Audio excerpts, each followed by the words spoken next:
talk to, there are a few books written by, the former prisoners, and certainly that inspired me to start the project. But definitely, a few books are not enough to have enough good material to move forward. So I had to, but since I cannot go to North Korea with camera, for obvious reasons, I have to depend on the testimonies of survivors, former prisoners, former guards, effectors who are living in Seoul or in Tokyo. And then I collected their stories and compiled them together. So True North is inspired, not like based on the true story, because there's no such person like Insu or Johan, but it's based on, inspired by various testimonies of survivors. As you know, I'm ethnic Korean. I was born in Japan and raised in Japan. Even my grandma or grandpa on my mother's side was born in Japan. So although I'm ethnically Korean, I'm very culturally Japanese because I don't speak the language. I have never lived in South Korea. So, to me, the Korea was one of the foreign countries in a way, which still I have like this ethnic ties to them. So, but I had worked on the through my other media works. I had dealt with the human rights violation in Tibet, Palestine, and so forth. So I had been wanting to do. I wanted to tackle other human rights violation through my new media projects, and then I was thinking about other theme like Rohingya or Iraqis, and you name it. There are lots of human rights abuses around the world, but North Korea didn't come to me. I knew that there's human rights violation going on, but it didn't strike me. But one day after completed the other projects, like a human rights violation, the manga, I created a series of mangas, comic book. Actually, it's available in Indonesia. I published it in Indonesia. It's a biography of the lives of the Dalai Lama, Mother Teresa, Mahatma Gandhi, Che Guevara. So I completed that project, and then the books, the mangas are available all over the world. And the head of Human Rights Watch, Japan, gave me a book about written by a former prisoner in North Korea. I started reading it and I couldn't put the book down because the degree of human rights violation was like so beyond my imagination. And I thought that this is the issue that I need to tackle. But at the same time, something very strange happened to me. My very old memory, or I don't know if I even call it a memory. Maybe I'm fabricating something in my mind because when you are like 3 or 4 years old, you have you experience something, but after you grow up, you don't even know if it was a dream or a fabrication or a memory. But I think I remember that either my grandpa or grandma told me not to misbehave because if I did, I would be taken to North Korea or North Korean political prison camp. I didn't know what it was. I didn't even know what North Korea is, but I remember that there's a very, very scary place on earth, like hell. But that old memory as I grew up, was kept in my hard drive. I I forgot about it. But after having read that book written by the former prisoner, this old memory came back to me. And then so it was just like okay, human rights violation. I wanted to attack on that. And then on top of that, my calling, just came down to me. So I couldn't escape from the fate of making this film.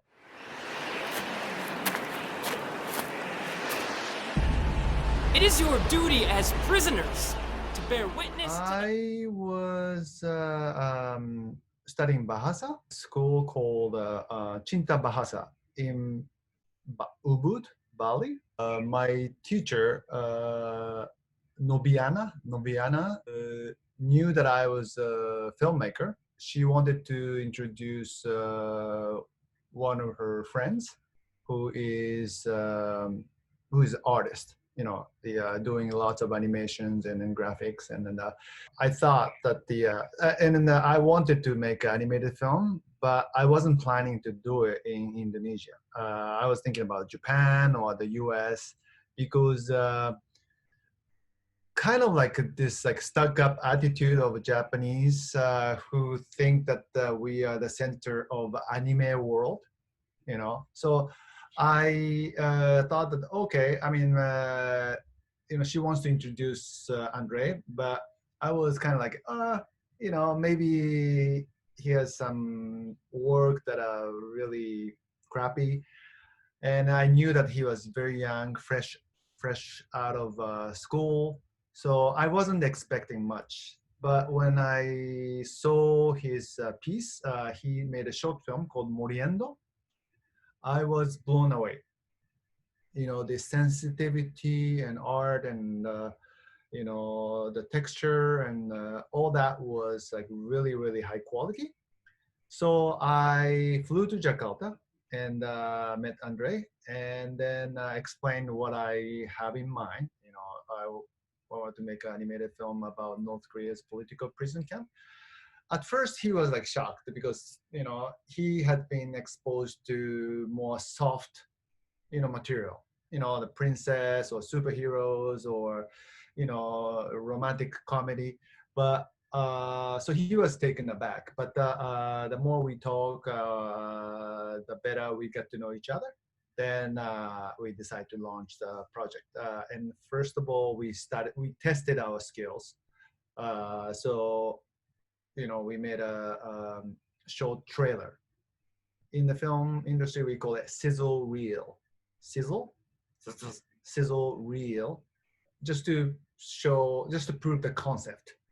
And we did it, and we did well. Then after a while, presenting this little piece to other people, then little by little, we got more confidence to launch the production of a feature-length animated film. It was overwhelmingly well. Many people, I received the standing ovations, and then many of them cried and left a very positive review, But as a filmmaker slash activist, I don't want to just have the good, feedback. I wanted to use this momentum to instigate, like to create a impact. So now I'm in the middle of like presenting it, but my aim is to harness the energy that built up to actually create impact. Yes, so South Korea, this film festival called the Bucheon International Animation Film Festival was our Asian premiere. Tokyo International Film Festival was our Japan premiere. I think we've done quite a bit of film festival circuit. We're just like focusing on distribution. In Japan, luckily we found a distributor. So from 2021, we will be able to show the film on the theaters across the country. And I'm hoping that I will do the same in other countries, but Japan is the first to conquer. How about Indonesia? Indonesia, I'd love to, but it's all tergantung. I mean, first, it's not like a filmmaker can distribute it on their own. We need a local partner, distributors, so theaters. I mean, that's certainly a possibility, but it's not for me to decide. It's for them to decide. So I presented the film, and I did the best I could to make a story that moves people. So the jury is out. I wanted to wait for I wanted to hear from them. It's been bad, but I still, unlike Europe or America, theaters are open. And but interestingly, Kimetsu no Yaiba, I don't know how to translate it into Bahasa or English, but this animated film recently launched. So many theaters have full house, like consecutive days, and so that's a good news. Now people feel that, wow, if that many people go to theater, why not for other films? It's very hopeful now, the film industry. But the ordinary citizens' lives, we are pretty much back to normal, except that people are wearing masks. Mudah-mudahan banyak orang Indonesia nonton film Ternos, karena kita bicara tentang human rights. Ini tidak limit to certain nationalities. Kita manusia yang sama. Selain ini, filmnya dibuat